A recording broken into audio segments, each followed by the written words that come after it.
अनाथ सनाथ। मगध देश की राजधानी राजगृही नगरी 5 पर्वतों से परिवेष्टित थी। पर्वत की तलहटी में मंडी कुक्षी नाम का उद्यान था। विविध वृक्षों, लता मंडपों से उसकी शोभा दर्शनीय थी। नाना प्रकार के फलों, रंग बिरंगी पुष्पों से आच्छादित और अनेक विध पक्षियों के कलरव से गुंजायमान वह उद्यान नंदनवन जैसा मनोरम्य था। प्रातः काल के सुहावने समय में मगधपति श्रेणी वन विहार के लिए मंडी कुक्षी उद्यान में गए थे। वहां अशोक वृक्ष के नीचे एक ध्यानस्थ नवयुवान संयमी मुनिराज को देखा। मुनिराज की सुकुमारता एवं तेजस्विता देखकर महाराजा के मन में अनेक प्रश्न उठने लगे कि कौन होगा वह युवान, एक ऐसी अद्भुत रूप कांति है, इस उम्र में काम भोगों के प्रति ऐसी निर्लोकता किस कारण से होगी। ऐसी जिज्ञासा से महाराजा मुनि के निकट गए। मुनि को ध्यान में लीन देखकर वंदन करके शांति से वहां बैठ गए। समय होने पर मुनि का ध्यान पूर्ण हुआ।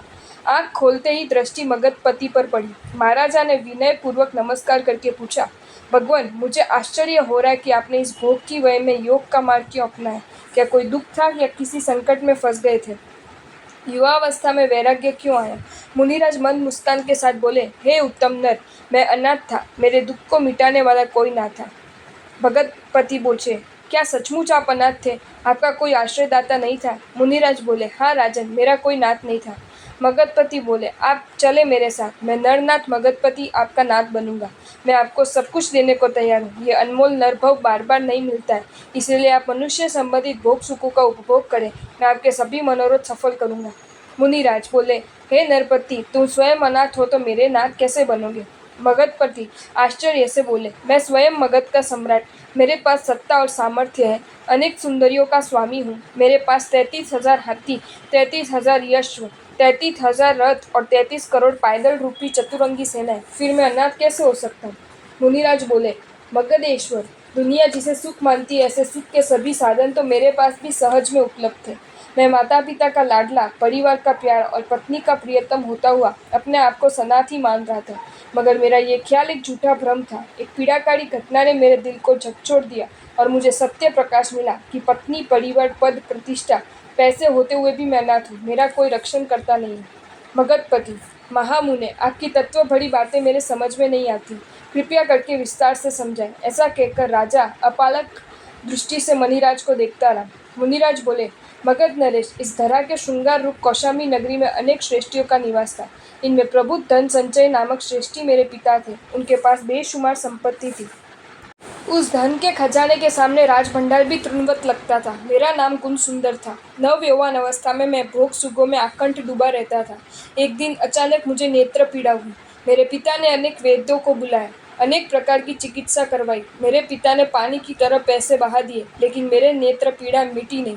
मंत्र विद्या के मर्मज्ञ मांत्रिक और तंत्र विद्या के विशारद तांत्रिक भी मेरी नेत्र पीड़ा को मिटा नहीं सके। ममता की मूरत मेरी माता दिन रात मेरे पास बैठकर वात्सल्य की अमी वर्षा करती रही। मेरी पत्नी पल भर भी मेरे से बिछड़ती नहीं थी। स्नान, श्रृंगार, खाना पीना छोड़कर निरंतर अश्रु से मेरे वत्सल को भिगोती रहती थी। भाई बहनों का मुझ पर अपार स्नेह था। सभी मेरी वेदना लेने के लिए तैयार थे, परंतु उनमें से कोई मेरी पीड़ा न ले सका, न शांत कर सका। तब मैंने अपने आप को अनाथ समझा। मेरी समझ में आया कि कोई किसी के दुख दर्द में भागीदार नहीं बनता है, सबको अपने अपने कृतकर्म का फल भुगतना पड़ता है। हे मगधपति, इस संसार में आत्मा अकेला आता है, अकेला जाता है, न कोई साथी न कोई संगी। इसलिए मेरे अनाथता दूर करने का एक ही उपाय मुझे मिला, धम्मम शरणम पवज्जामि। मैंने मन में संकल्प किया कि अगर मैं इस वेदना से मुक्त हो जाऊं तो शांत यानी समतावान, दांत यानी जितेंद्रिय अनगार बन जाऊंगा। इस प्रकार का दृढ़ संकल्प करने के बाद मेरी असह्य वेदना शांत होने लगी। मैं बहुत दिनों के बाद शांति से निद्राधीन हुआ। सुबह उठते ही मैंने अपने किए संकल्प अनुसार माता पिता के पास संयम की आज्ञा मांगी। तब माता पिता, पत्नी, परिवार ने मुझे स्नेह पाश में बांधने के लिए बहुत प्रयत्न किए। आखिर में मेरी वैराग्य भावना की विजय हुई। मैं संसार का त्याग करके मुनि बन गया। संयम का स्वीकार करके मैं 84 लाख जीव योनि के जीवों का अभयदान देता हुआ 6 काय का नाथ बना। तब से मैं सनाथ बना। मुनि राज द्वारा अनाथ सनाथ का सविस्तर वर्णन सुनकर मगधपति परम प्रसन्न हुए। अपनी प्रसन्नता व्यक्त करते हुए बोले कि हे महामुने, मैं अपने अपराध की क्षमा चाहता हूँ। आपने मेरी अनाथता बताकर मेरे पर बड़ा उपकार किया। अज्ञानवश मैंने आपको भोग सुखों का आमंत्रण दिया। आप मेरे सभी अपराधों का क्षम्य करें। ऐसा कहकर मुनिराज को भावपूर्वक वंदन करके मगधपति राजभवन की ओर वापस लौटे। अनाथि मुनि के सत्संग से मगधपति के मिथ्यात्व के कर्म दलिक नष्ट हो गए और उन्हें सम्यक श्रद्धा रूप बोधि बीज की प्राप्ति हुई। आपको ये वीडियो अच्छा लगा हो तो इसे लाइक करें और शेयर करें, और ऐसे ही नए नए वीडियोज देखने के लिए सब्सक्राइब करें हमारी channel Jain facts and stories को।